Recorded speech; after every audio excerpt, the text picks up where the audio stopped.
Hello and greetings from Northumberland. It's Tuesday the 12th of October and it is the feast of St Wilfrid of Ripon, St Wilfrid of Hexham.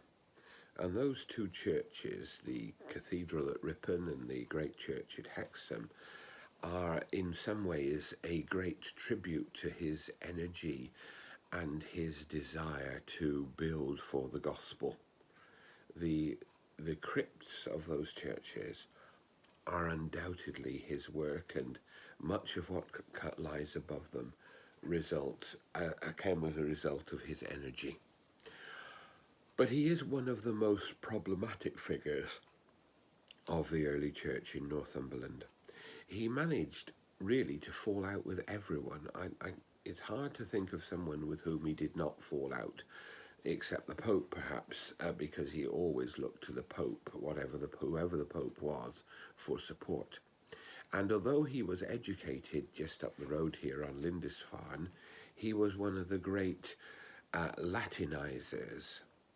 Indeed, when he was consecrated a bishop, he didn't think there was anyone good enough in England to do it, and he went off to Gaul, to France, to make sure that he had a proper consecration, staying there for 2 years, so that the king actually replaced him with another bishop in the intervening time.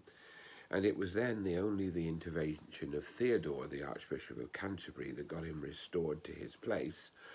But actually Theodore soon fell out with him as well, finding him to be impossible. So you have this difficult and complex man, but who also made great inroads in sharing the faith in the east of England and among the Frisians. There is no doubt his energy, his physical and his spiritual energy. There's no doubt that he loved the good things in life.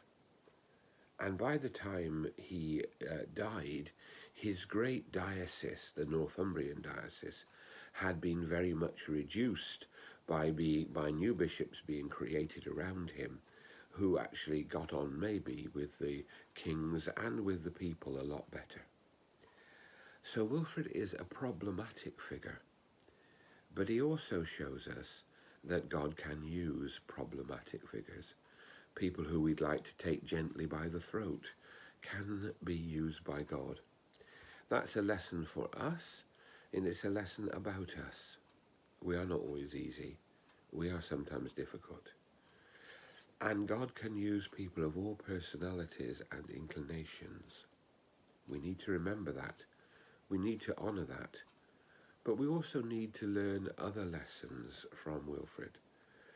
His success, his energy could have been resulted in even greater achievements if he had sometimes put himself a little in the background and Christ a little bit more in the foreground. Let us pray that for us, following Christ means recognizing that we need to deal with things in ourselves. May God bless us all.